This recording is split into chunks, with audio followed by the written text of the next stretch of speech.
What does it mean to have a good life?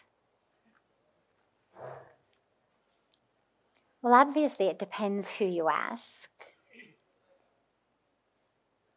And I think it also really depends on when you ask them.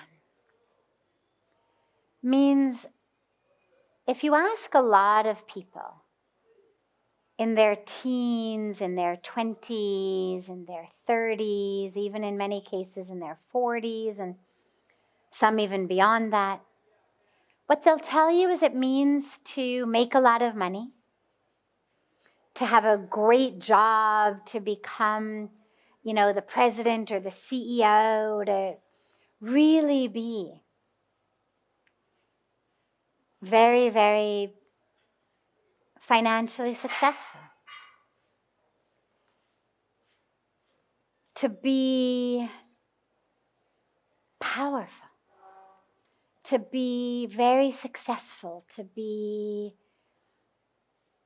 wealthy on that level. To have, everybody respect them and obey them, and to accumulate a lot of things, to accomplish a lot of things.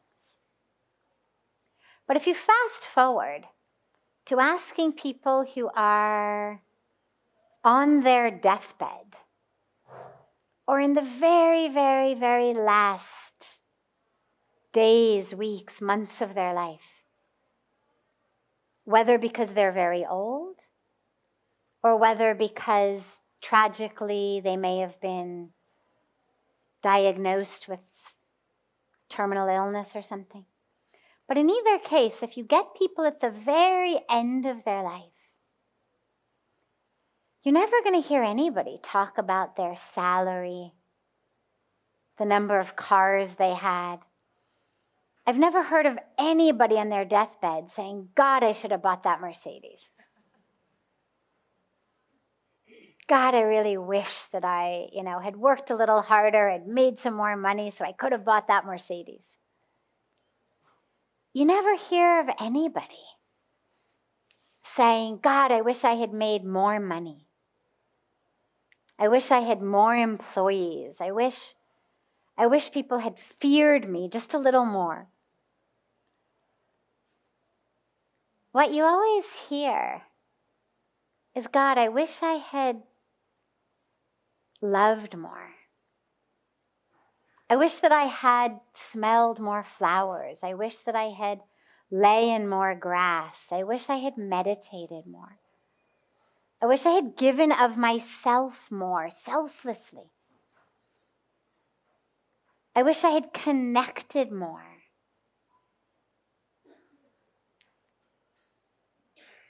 I wish I didn't feel so empty, so alone. These are the things that affect people at the end of life is, what have I done? Made all this money, bought these big houses, had big cars, was a big success. But is my heart full? Do I feel like I've connected with the divine? Do I feel like I've given of myself? That I've interacted with on a deeply meaningful level with the rest of creation. Loving them. Being with them, serving. And I don't just mean humans, by the way. Not even necessarily talking about humans at all. Animals, trees, rivers, mountains, grass, flowers. All of that which is here is these beautiful manifestations of the divine. So a good life, I would think you'd have to ask someone who was at the end of theirs. And for me, what I've always heard by people at the end of life as well as about people at the end of life is it's always about divine connection. It's always about giving. It's always about loving. It's about selflessness. It's about awareness. I mean, you think, what is it that's so scary about death? We feel like we're going to disappear. Well, we know. We know it's only the body that we lose. But if that's all we're identified with, then yeah, we lose ourselves. So you'd think a good life would be one in which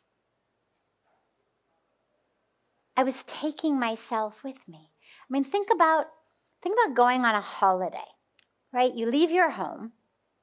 You leave behind that which is familiar. And imagine going on a holiday without a bag. No suitcase, no baggage, no nothing, just you. But you know that wherever you go, they'll give you a toothbrush, they'll give you whatever you need. But it'll be different than the one you left at home. But that's all right. And you're not afraid because you're going, right? You're the one walking out of the house. You're the one getting in the car. You're the one going to the airport. You're the one getting on the airplane. You're the one who's going to get off on the other side. So there isn't this horrible horror of where am I going, what's going to happen, because we'll all be there. When the plane lands, when I get on this vacation I'm going to, this holiday I'm going on, I'll be there. Okay, it'll be a different toothbrush, a different set of clothes, but that's all right. It's one of those full package deals, right? All-inclusive tours. But you're not afraid because you're going to be there. Now, death is so scary because we feel like I'm not going to be there. Right? I mean, if I told you, okay, you're going to die, but you're going to retain total awareness and consciousness. You'll still be there. You'll just get a new body. It wouldn't be nearly as scary, right? Not nearly as upsetting. I mean, we could all deal with getting a new body. That's all right. If I said to you, don't worry, it's literally going to be just like taking off your clothes, having a shower, and getting out. No loss of continuity of consciousness, awareness, self at all. Would you still fear it?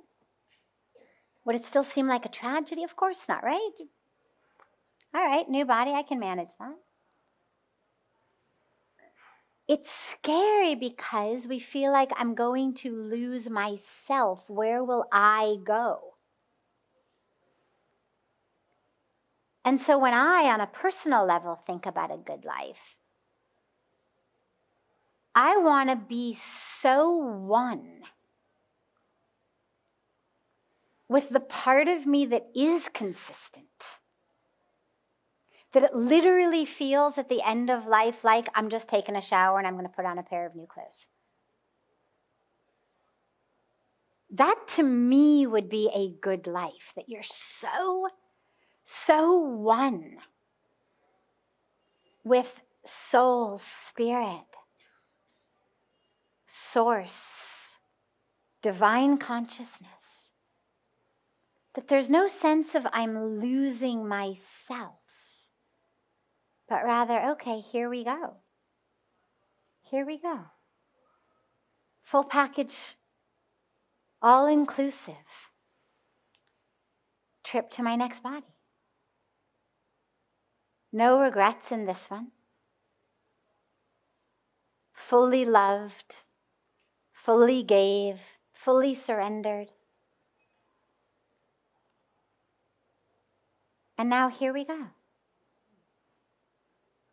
In full consciousness, soul consciousness, into the next one. So to me, that would be a good life.